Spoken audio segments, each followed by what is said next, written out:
Lagi dan lagi Indonesia kejutkan dunia. Ratusan jurnalis Eropa berbondong-bondong datangi Jakarta untuk liput laga panas Indonesia versus Cina di GBK. Dalam sejarah panjang sepak bola Asia, mungkin belum pernah ada satu pertandingan kualifikasi yang menyedot perhatian dunia internasional seperti laga yang akan digelar pada tanggal 5 Juni mendatang. Indonesia versus Cina di Stadion Gelora Bung Karno, Jakarta. Pertandingan krusial babak ketiga, kualifikasi Piala Dunia 2026 zona Asia ini kini bukan hanya jadi pusat perhatian publik nasional, tapi juga memancing antusiasme global terutama dari Eropa. Ya, ratusan jurnalis dari berbagai negara di benua biru mulai berdatangan ke Jakarta sejak akhir Mei untuk meliput langsung pertandingan yang diyakini akan menjadi salah satu laga paling bersejarah di Asia. Mulai dari BBC Sport dari Inggris, L'Equipe dari Prancis, Her Jerman, Marca dari Spanyol, La Gazzetta dello dan Sport dari Italia hingga media ternama dari Belanda seperti The Telegraph dan Football International. Semuanya mengirim tim peliput khusus ke Jakarta. Beberapa bahkan mengirim lebih dari satu tim. Pihak panitia lokal dari PSSI dan Local Organizing Committee mengonfirmasi bahwa setidaknya 230 jurnalis asing dan 34 negara telah mendaftar secara resmi untuk akreditasi media. Sebuah angka yang memecahkan rekor untuk laga nonamen internasional yang dihelat di Asia Tenggara.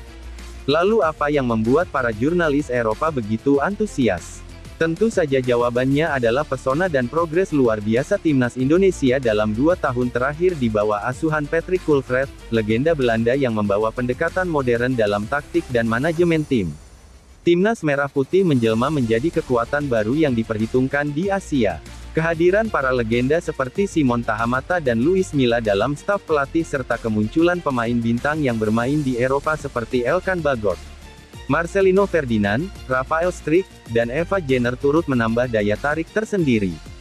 Banyak jurnalis yang sudah lebih dulu tiba di Jakarta, bahkan sejak laga uji coba Indonesia melawan Uruguay pada tanggal 28 Mei lalu. Dari sana sebagian besar mengaku sangat terkesan dengan atmosfer di Stadion Gelora Bung Karno yang penuh dengan 80.000 lebih supporter fanatik.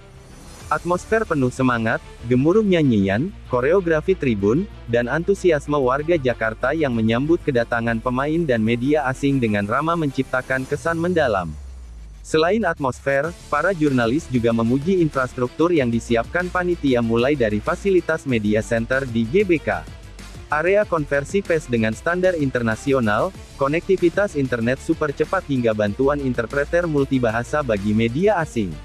PSSI sendiri memang sudah bersiap sejak jauh hari.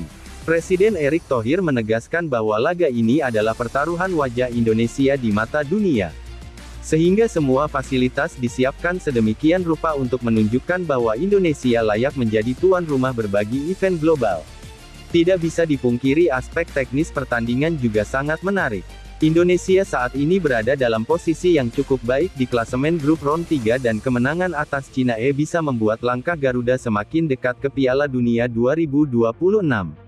Di sisi lain, Cina juga dalam tekanan besar kegagalan meraih poin penuh bisa membuat mereka terlempar dari persaingan dan itu tentu akan menjadi pukulan telak bagi sepak bola negeri tirai bambu tersebut. Tak heran jika media Tiongkok sendiri mengerahkan liputan besar-besaran. CCTV Sport dan Sina Sport bahkan mengirim lebih dari 10 kru dan komentator untuk menyiarkan laga ini secara langsung. Lonjakan kedatangan jurnalis Eropa turut memberikan dampak ekonomi langsung pada sektor perhotelan, transportasi, dan pariwisata. Hotel-hotel bintang 4 dan 5 di kawasan Senayan dan Sudirman dikabarkan hampir penuh sejak sepekan terakhir. Pemerintah daerah juga memberikan dukungan penuh. PEMPR DKI Jakarta menyiapkan layanan darurat bagi tamu asing termasuk hotline bahasa asing dan posko media di Bandara Soekarno-Hatta. Tak hanya media, netizen Eropa juga mulai ramai membicarakan keajaiban sepak bola Asia ini. Trending topik di Twitter, kawasan Eropa mencuatkan tagar GBK, tagar Indonesia Cina dan tagar Roto 2026. Banyak yang bertanya-tanya bagaimana Indonesia bisa naik secepat ini dan mengapa mereka menjadi tuan rumah pertandingan yang begitu disorot. Seorang influencer sepak bola dari Inggris, Liam Cruz membuat vlog khusus berjudul "Kenapa Semua Orang Tiba-Tiba Bicara Tentang Timnas Indonesia" yang dalam waktu 48 jam sudah ditonton lebih dari 2 juta lebih. Laga Indonesia versus Cina di GBK pada tanggal 5 Juni tahun 2026. Bukan lagi sekedar pertandingan sepak bola, ini adalah panggung global, sebuah kisah tentang bangsa yang mulai bangkit dan menulis ulang sejarahnya. Para jurnalis dari Eropa datang bukan hanya untuk meliput, tapi juga menyaksikan secara langsung bagaimana semangat nasional strategi itu, dan kegigihan para pemain bisa memikat dunia. Indonesia kini bukan lagi cerita kecil dari Asia. Mereka adalah kisah besar yang akan terus kita ikuti. Kita tinggal menghitung hari menuju sejarah dan dunia pun kini sedang memperhatikannya. Gelombang perhatian dunia terhadap sepak bola Indonesia kembali mencetak sejarah.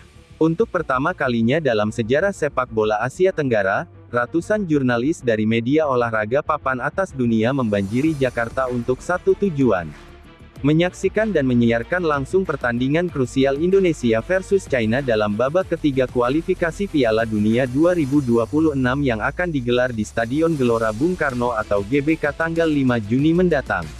Atmosfer global menyelimuti Jakarta bukan karena festival internasional atau pertemuan politik dunia, melainkan karena satu hal yang tak pernah disangka, gairah dan kebangkitan sepak bola Indonesia yang kini jadi magnet perhatian dunia. Bola dari New York hingga London, dari Berlin hingga Tokyo, nama Indonesia dan GBK menjadi perbincangan utama di channel olahraga global di pusat akreditasi media di kawasan Senayan. Antrian panjang jurnalis asing terlihat sejak pagi hari. Beberapa bahkan datang mengenakan sial merah putih sebagai bentuk dukungan simbolis pada semangat kebangkitan Indonesia.